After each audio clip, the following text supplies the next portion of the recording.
Saludos. En el vídeo de historia de esta semana nos proponemos hablar de un concepto que está muy presente en la actualidad, que es la política del estado del bienestar. ¿Qué entendemos por política del estado del bienestar?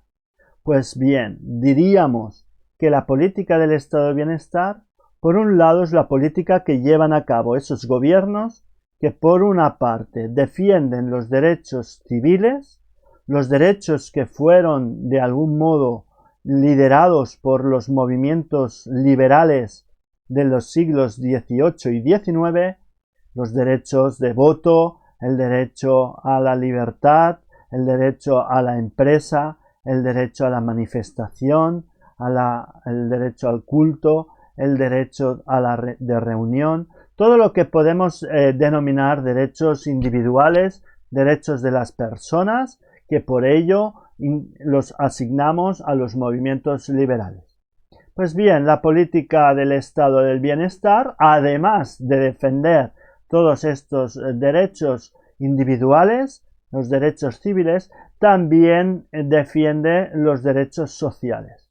El hecho de que toda persona tenga acceso a. Básicamente podemos resumirlo en tres elementos.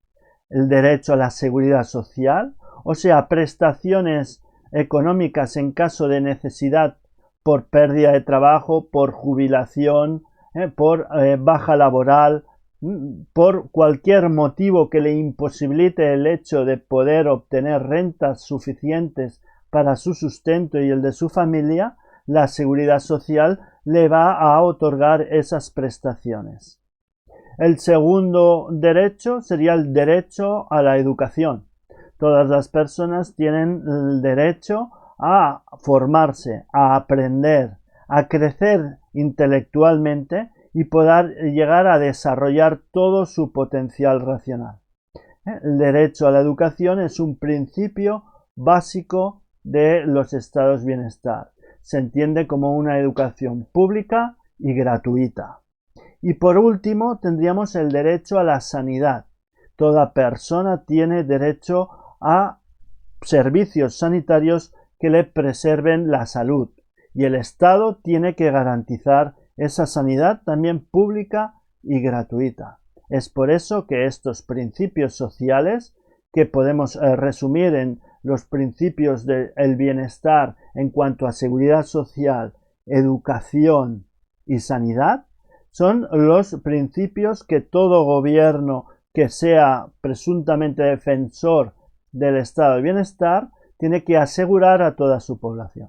Y bien, ¿y en historia cuándo surge esto? En historia surge esto después de la Segunda Guerra Mundial, en Europa. Una Europa devastada y asolada por la guerra, por esos 6 años de guerra en el que todos los países implicados destrozaron sus infraestructuras y las pérdidas humanas fueron millonarias. Es por eso que la reconstrucción de la Europa occidental, porque sabemos que después de la Segunda Guerra Mundial va a haber una división de Europa en dos bloques, el bloque soviético y el bloque pro-occidental capitalista, que denominamos el bloque americano, pues eso sería el inicio de la Guerra Fría. Pues bien, en ese bloque occidental, como Estados Unidos, que participó en la guerra, no sufrió en su propio territorio un desastre o una destrucción de sus recursos económicos, pues inyectó gran cantidad de aportaciones económicas para la reconstrucción de los países, así con un doble objetivo, para que la economía vuelva a funcionar y para frenar la expansión del comunismo. Es por eso que ya hemos estudiado la significación del Plan Marshall. Esos estados occidentales que cuentan con gran cantidad de recursos, después del sufrimiento de su población en la guerra, pues se aplican esta política del estado de bienestar. Por tanto, digamos a partir de los años 50 y 60, será cuando se desarrollen estas políticas de ayudas económicas para una sociedad en la que nadie quede excluido y todo el mundo tenga derechos no solo individuales, sino también sociales. Los años 50 y 60, pues, son los años del estado del bienestar, de las políticas del estado del bienestar.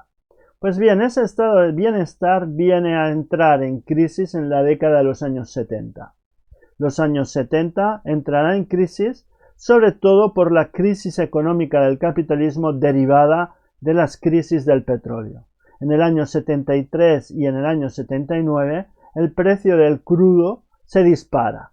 El petróleo sube por las políticas de precios impulsadas por la OPEP, la Organización de los Países Exportadores de Petróleo, donde la mayoría de países árabes, debido a los conflictos en Palestina e Israel, la guerra de Yom Kippur de 1974 y más tarde la revolución iraní, el papel de que un país que era Persia por primera vez se aplica un Estado islámico con la creación de Irán, ¿no?, como república islámica, con un ayatolá, un jefe religioso, provoca en una de las zonas de mayor producción de petróleo pues una caída de la producción, lo que hará que el precio del petróleo se dispare, generando una inflación a nivel económico mundial que va a provocar crisis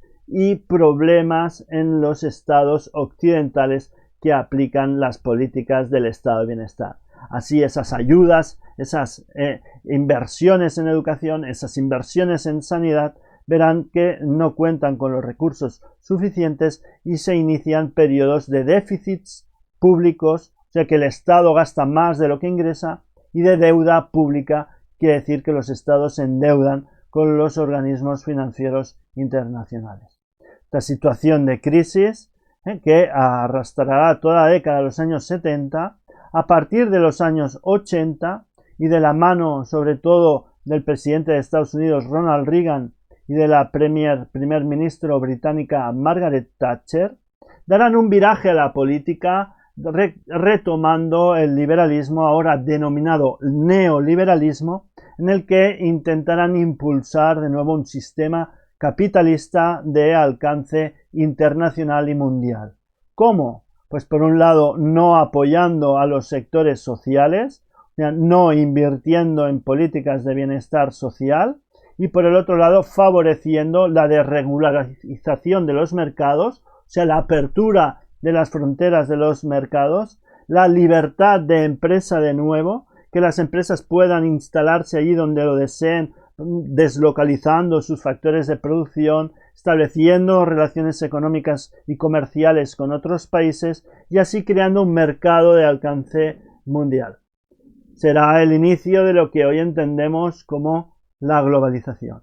Así, la globalización, entendida como la entendemos hoy en día, tiene sus primeros orígenes en la década de los años 80, con las políticas neoliberales de Ronald Reagan, Margaret Thatcher, políticas que surgen como consecuencia de la crisis del estado de bienestar por las crisis del petróleo, y que estas nuevas políticas neoliberales van a encontrar dos factores que van a hacer que triunfen a nivel planetario. Uno, las nuevas tecnologías de la comunicación, que permitirán la intercomunicación de todo el planeta en tiempo prácticamente real gracias a Internet, a los satélites, a las telecomunicaciones. Y dos, el derrumbe de la Unión Soviética, del bloque comunista, en la década de los años 90, que va a propiciar que esa interrelación de los sistemas económicos, gracias a las nuevas tecnologías de Internet, no excluyan a ningún país, sino que integren absolutamente a la totalidad de los países que tengan algún cierto interés en esta economía globalizada.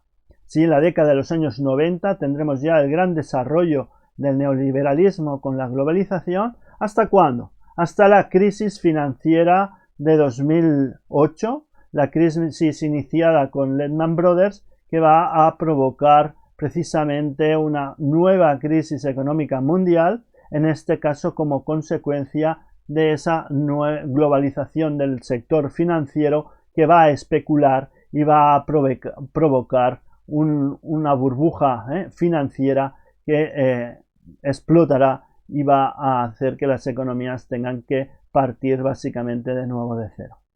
Espero que este tema también lo tengáis muy claro, lo encontréis interesante y os espero en el próximo vídeo con el siguiente. Muchas gracias y hasta pronto.